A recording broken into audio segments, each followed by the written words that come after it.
बिहार की राजनीति में पासवान परिवार का नाम हमेशा गूंजता रहा है, लेकिन 2025 में चुनाव में कहानी और भी दिलचस्प होने वाली है, क्योंकि इस बार लड़ाई में सिर्फ एनडीए बनाम महागठबंधन नहीं होगी, बल्कि परिवार बनाम परिवार की जंग भी देखने को मिल सकती है।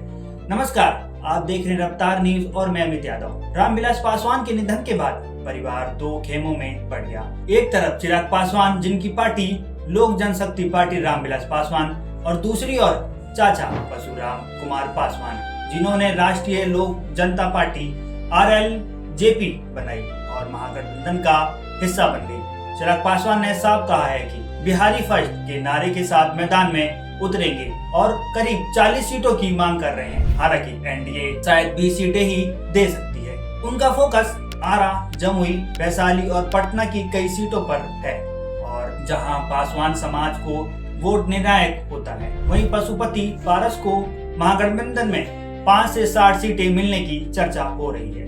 उनका जोर खगड़िया और हाजीपुर और आसपास के आरक्षित सीटों पर है, जहां उनकी पकड़ मजबूत रही है। अब बड़ा सवाल यह है कि दोनों किन किन सीटों पर आमने सामने होंगे। जिन 9 कमजोर सीटों पर एनडीए का सहयोग चाहते हैं, अगर वही सीटें महागठबंधन RLJP को दे दे तो सीधा टक्कर तय है। जहानाबाद और मगध क्षेत्र में भी दोनों दल अपनी पकड़ मजबूत करना चाहते हैं। मतलब साफ है कि 2025 का चुनाव सिर्फ महागठबंधनों की जंग नहीं होगा, बल्कि विरासत की लड़ाई भी होगी। हाजीपुर, ओलेली और खगड़िया जैसी सीटों पर परिवार बनाम परिवार सीधा मुकाबला देखने को मिल सकता है। अगर चाचा भतीजे आमने सामने हैं तो यह मुकाबला बिहार की राजनीति ही नहीं, बल्कि दलित राजनीति की भविष्य भी तय करेगा।